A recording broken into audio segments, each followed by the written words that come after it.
Au plaisir de vous retrouver dans cette session d'information sur Renouveau Télé, la télé totalement vôtre. Mesdames et messieurs, bonsoir, bienvenue, les titres. Le 4e congrès électif du Haut Conseil islamique du Mali n'aura finalement pas lieu les 9 et 10 novembre comme prévu. Il a été reporté à une date ultérieure pour des raisons financières et organisationnelles. Les détails dans cette édition. De nombreux paysans de la zone de l'Office du Niger abandonnent leurs champs pour cause d'insécurité. Une situation qui risque d'avoir des répercussions sur la sécurité alimentaire, les caisses de l'État. Vous en saurez plus dans quelques instants. Du 7 au 9 novembre 2024, la culture du nord du Mali est à l'honneur à Bamako à travers le Festival Nord du Mali. Cette initiative de Aboubakar Sakou du Plaisir vise à promouvoir et à valoriser la richesse culturelle des localités du nord de notre pays. Voilà pour le sommaire.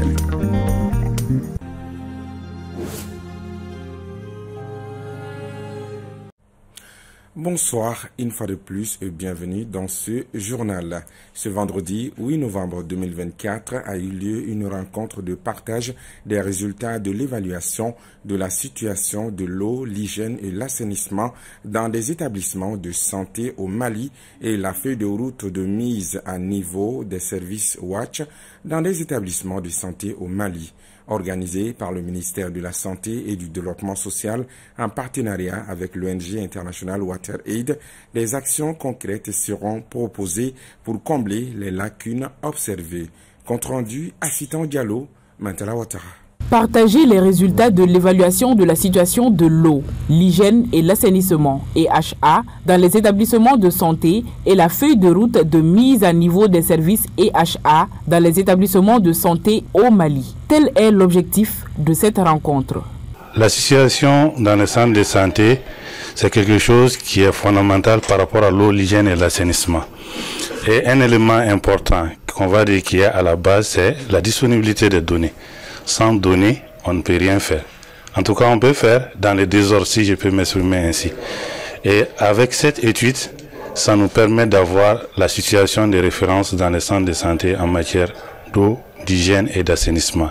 Ce qui est un grand pas pour les secteurs, pas seulement pour WaterAid, pour les secteurs au niveau national et tous les partenaires qui travaillent dans ce domaine. Le ministère en charge de la santé et du développement social rassure que les résultats qui découleront de ces travaux seront utilisés à bon escient.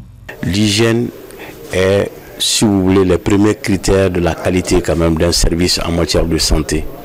Donc il est bon pendant un bon moment d'évaluer et de savoir bien entendu où en sommes-nous, quels sont les problèmes et pour qu'on puisse faire en tout cas une bonne planification afin d'indiquer vraiment cela puisque l'hygiène la santé commence toujours par l'hygiène. Donc à partir de ces données, à partir des résultats de ces évaluations, nous faisons ce qu'on appelle la planification qui va aboutir par un plan qui détermine en tout cas encore une fois non seulement les coûts, les responsabilités, en tout cas par rapport à cela pour régler tous ces problèmes. On prit part à cette rencontre les représentants des différents services rattachés au ministère de la Santé, les services techniques des ministères chargés de l'eau et de l'assainissement, les représentants des agences des Nations Unies, des organisations internationales et de la société civile.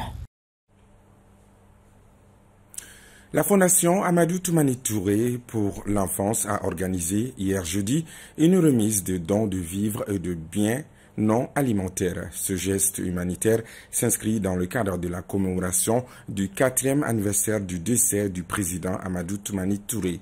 C'était au siège de la dite fondation à l'ACU 2000 sous la présidence de Madame Touré, Lobo Traoré, présidente de la fondation.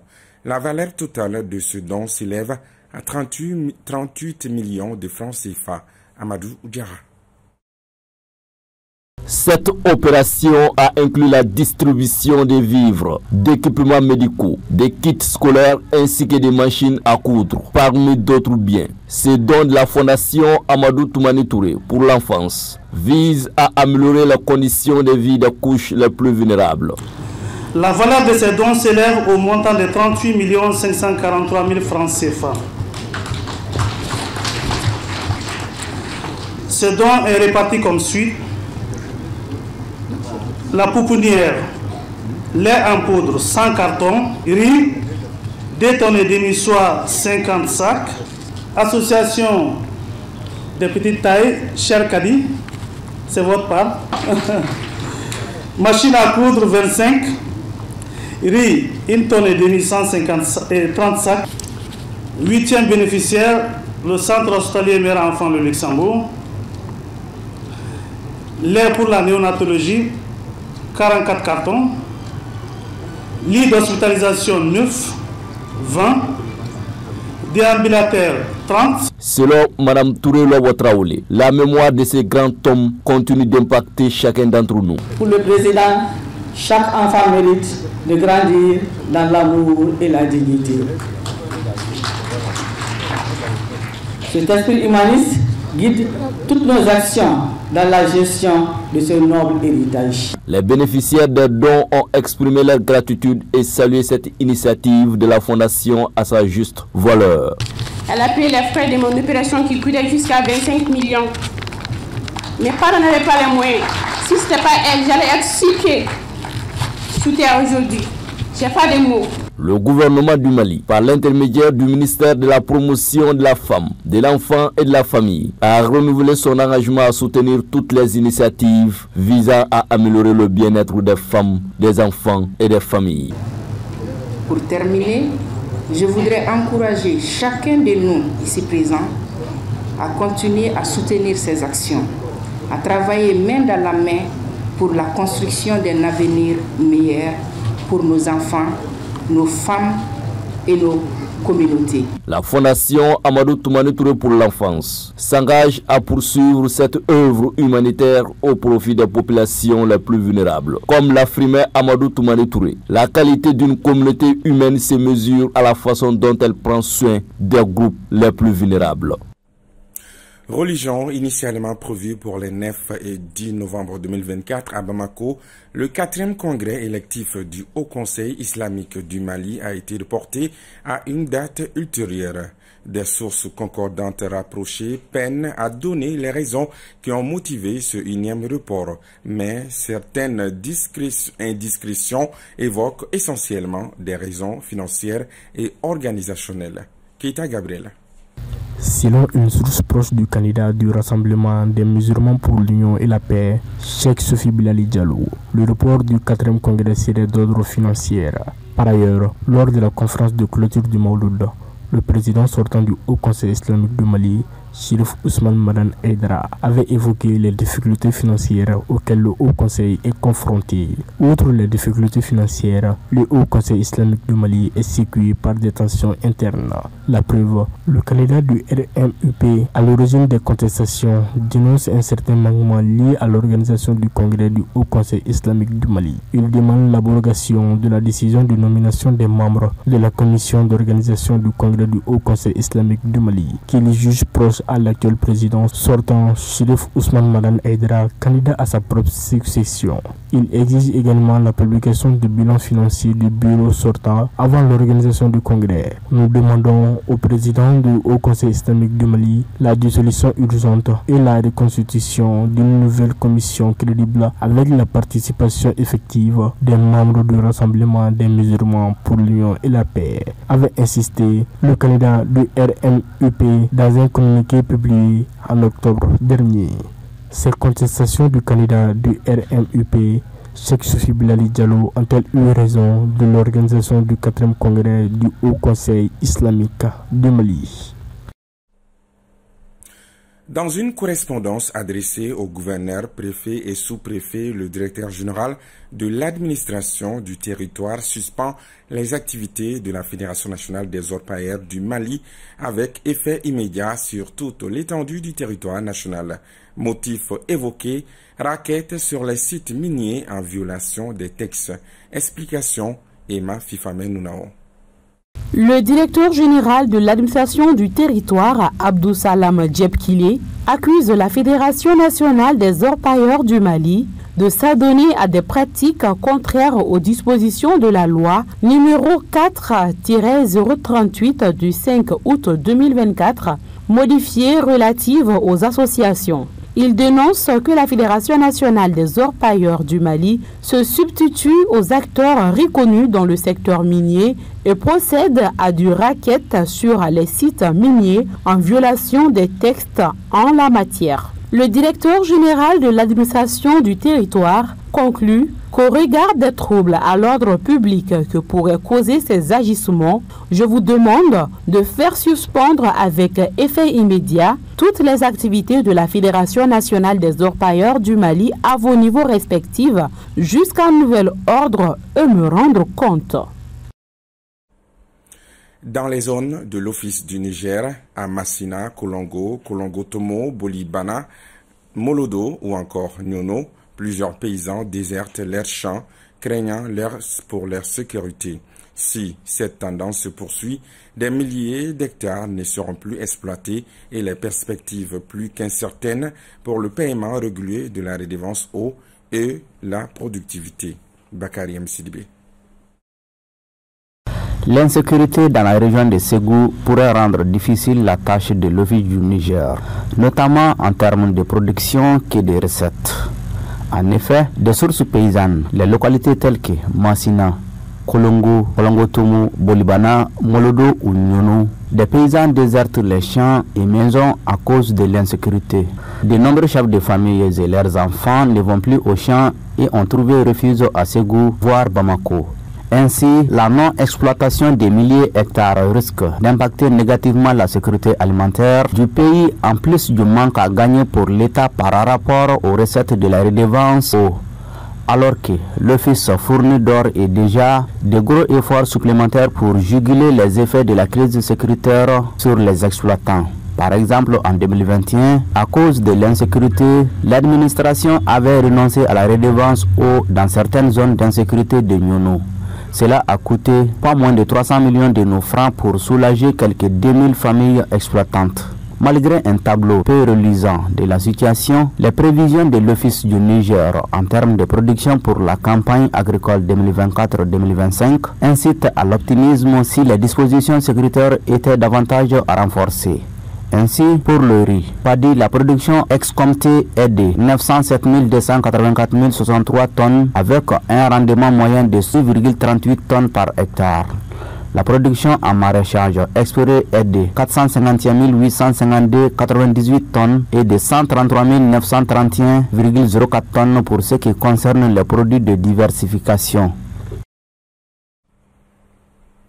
Et sur un tout autre plan, la société de télécommunications Orange Mali a procédé hier jeudi à l'inauguration du premier Orange Digital Center Club ODC dans la région de Ségou.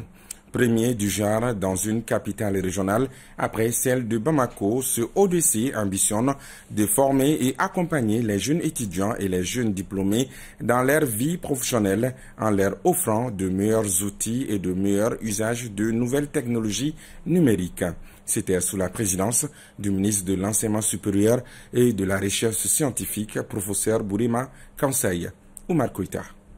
Par ces coups de ciseaux, le ministre de l'Enseignement supérieur et de la Recherche scientifique ouvre les portes d'Orange Digital Center Club à l'université de Ségou. Ce centre, entièrement équipé par Orange Mali à près de 100 millions de francs CFA, va offrir un meilleur cadre d'apprentissage du métier du numérique à plus de 10 000 jeunes étudiants et diplômés de la cité de Balazan. 3 ans après le lancement de Orange Digital Center de Bamako, qui a formé plus de 10 000 jeunes, avec un taux d'insertion de plus de 80% sur les formations métiers. C'est avec une immense fierté que nous nous réunissons aujourd'hui pour l'inauguration de l'Orange Digital Center Club de l'Université de Ségou. En formant gratuitement les jeunes aux métiers d'avenir, en encourageant l'entrepreneuriat et en favorisant l'innovation, Orange Digital Center Club compte contribuer ainsi à créer une génération de professionnels et d'entrepreneurs prêts à relever les défis de demain. En plus des merveilles que ce centre offrira à la jeunesse ségovienne, il permettra aussi à l'université de Ségou d'atteindre ses objectifs. L'université de Ségou s'engage à se mettre en phase avec les autorités de la transition en formant ses étudiants à des métiers, ouvrant la voie à la création d'entreprises et à leur auto-emploi. Voici là l'objectif visé par notre université en ouvrant Orange Digital Center Club par la convention avec Orange Mali. Le ministère de l'Enseignement supérieur et de la Recherche scientifique a remercié Orange Mali pour ce geste qui permettra à des milliers d'étudiants de se former en métier du numérique. Nous sommes à l'ère du numérique et les métiers du numérique sont les métiers de l'avenir. Il est souhaitable que les étudiants qui suivent leur formation académique ici à l'université, qui ne sont pas obligatoirement dans le domaine du numérique, puissent aussi s'intéresser à ce domaine-là, parce que cela pourrait bien les aider à la fin de leurs études, ou même pendant qu'ils sont là, à créer leur propre entreprise ou à favoriser leur insertion professionnelle dans les entreprises et administrations de l'État. L'ODC offre 4 programmes stratégiques, à savoir une école de code, un atelier de fabrication numérique, un accélérateur de start-up et ODC multimédia. Culture. L'esplanade du stade du 26 mars a abrité hier jeudi 7 novembre la cérémonie d'ouverture de la première édition du Festival Nord du Mali qui se tiendra du 7 au 9 novembre 2024. Cet événement a pour objectif de promouvoir de valoriser la richesse culturelle des localités du nord de notre pays et le brassage culturel. La cérémonie a enregistré la présence de plusieurs acteurs culturels de notre pays.